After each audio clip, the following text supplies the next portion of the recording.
Iran ने जीत ली है जंग। इजराइल के सर्वे ने सबको चौंका दिया है। जी हां, एक ऐसा सर्वे हुआ है जिसने सभी को चौंका दिया है। और ये चौंकाना इस बात से हम कह रहे हैं क्योंकि कहा यह जा रहा है कि उस सर्वे में ये बात कही गई है कि ईरान ने जंग जीत ली, नेतन्याहू के खतरे की घंटी बज चुकी। तो इजराइल में हुए एक सर्वे में दावा किया गया है और लोगों का मानना है इस सर्वे में कि लोगों की राय ली गई है इस सर्वे में कि हालिया जो संघर्ष हुआ अमेरिका ईरान समझौते के बाद, ईरान मजबूत स्थिति में उभरा है। सर्वे में इजरायली प्रधानमंत्री बेंजामिन नेतन्याहू की जो लोकप्रियता थी उसमें गिरावट का भी दावा किया गया है।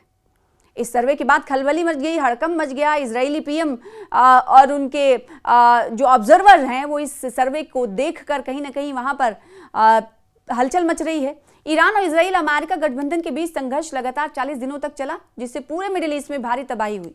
इस दौरान ईरान के supreme leader Ayatollah Ali Khamenei के साथ साथ देश के कई न्यूक्लियर साइंटिस्ट और सीनियर मिलिट्री अहलकार भी शहीद हुए।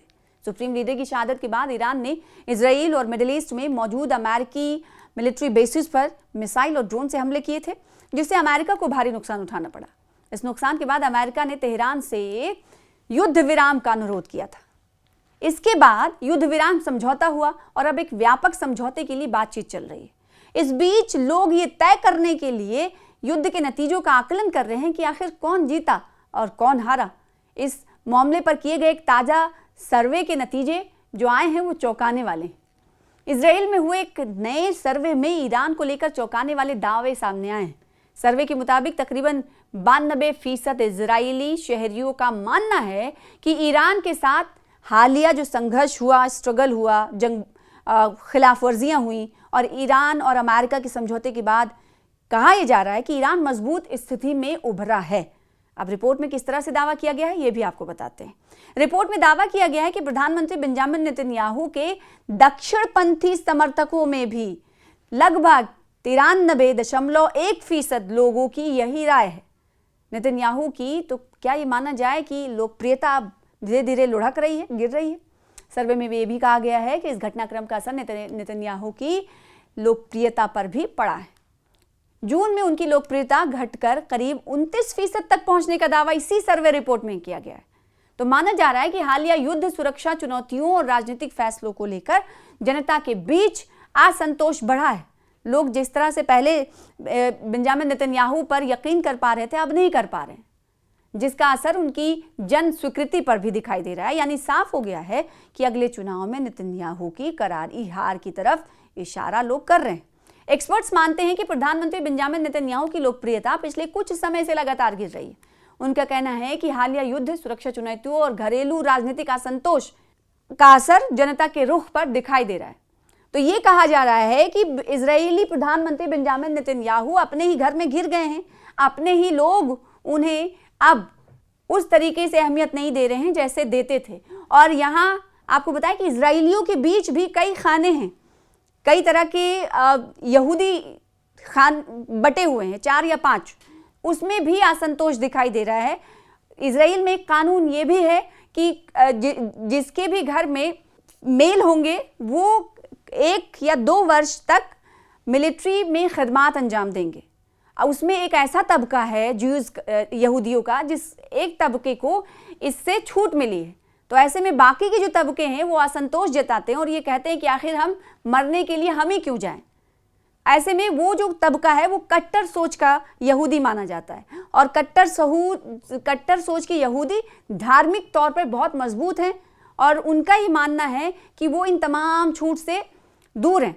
तो ऐसे में जो बकिया ग्रुप्स हैं उनका ये कहना है कि आखिर हम ही क्यों जंग लड़ें, हम ही क्यों मार खाएं, हमारी ही जान क्यों जाए। तो ऐसे में इन तमाम ये घरेलू राजनीतिक संकट है जो फंसते हुए एक तरफ इजराइल के पीएम बेंजामिन नेतन्याहू दिखाई दे रहे हैं। और इसके अलावा अब एक सर्वे ने ये कहीं ना कहीं लोगों को चौंका दिया है क्योंकि वहाँ के 93% अगर शहरी एक अपने पीएम की इमेज के हवाले से असंतोष व्यक्त करता है तो जाहिर सी बात है अगले चुनाव में ये माना जा सकता है कि उसकी करारी हार हो सकती है। अब या तो फिर जो इजरायली पीएम बेंजामिन नेतन्याहू है उन्हें कुछ करना पड़ेगा या तो फिर ये जो असंतोष की लहर दिखाई दे रही है उसको कम करने की उनकी तरफ से कोशिश की जाएगी। अब कोशिश कैसे की जाएगी, कई मरतबा आपने देखा होगा कि कई मुद्दों पर हमास और इजराइल के दरमियान जो जंग जो छिड़ी हुई थी, कशीदगी, उस पर हमने देखा था कि कई मरतबा ये गज़ा के हवाले से बात हो रही है कि जब हमास डील कर रहा था तो उस वक्त जो यहाँ हॉस्टेजेस थे, इजराइल के जो कैदी थे, जो हमास के कैद में थे, उन्हें छोड़ने के हवाले से कई बार हमने देखा कि असंतोष दिखा था इजराइल में, और कई लोग सड़कों पर उतरे थे, कई मरतबा उतरे थे, हज़ारों लोग, वो लोग जिनके अपने हमास के कैद में थे और हमास ने उन्हें कैद में रखा था इसलिए कि वो जब तक गज़ा पट्टी पर हमले बंद नहीं करेगा तब तक वो ऐसे इस हॉस्टेजेस को अपने कब्जे में रखेंगे। लेकिन उस वक्त हमने देखा था कि कुछ डील हुई थी और डील के माध्यम से कई जो हॉस्टेजेस थे जिन्हें यरगमाल बनाया था हमास के जंगजों ने, हमास के कारकुनों ने, उन्होंने छोड़ा भी था। और उसके बाद हमने देखा था कि एक कानून भी इजरायली पीएम नेतन्याहू लेकर आए थे, जिस कानून की चर्चा उस वक्त खूब हुई थी, और वो कानून ये कह रहा था, वो काफ़ी सख्त कानून था, और उस कानून की चर्चा इस बात से हुई थी क्योंकि उन्हें लग रहा था कि हमास के ख़िलाफ़ अगर बेंजामिन नेतन्याहू सख्त कदम उठाते हैं तो वो उनके अपनों पर सख्त कदम उठाएगा, यानी उनके जो हॉस्टेजेस हैं जिन्हें यरगमाल बना रखा है हमास कारकुनों ने, हमास ने, वो कहीं ना कहीं जान पर बनाएगी। तो उनकी जानों को खतरे के हवाले से ये असंतोष पहले से ही जारी था। दूसरी तरफ राजनीतिक असंतोष है ही है, फ़िरके जो बटे हुए हैं, इजरायली प्रधानमंत्री बेंजामिन नेतन्याहू को पसंद कर ले और नापसंद करने वाला जो फ़िरका है, और कुछ को जो छूट दी गई है, वो कहीं ना कहीं अलग अलग स्तर पर इस वक्त असंतोष व्यक्त किया जा रहा है। और दूसरा ये सर्वे तो कहीं ना कहीं इजराइल में भारी असंतोष की लहर जो है वो पनप रही है। तो क्या ये माना जाए कि आने वाले जो चुनाव होंगे उसमें इजरायली पीएम बेंजामिन नेतन्याहू के लिए जो डगर है पनघट की, वो काफ़ी कठिन होगी? आपका क्या मानना है, ज़रूर कमेंट में बताइएगा।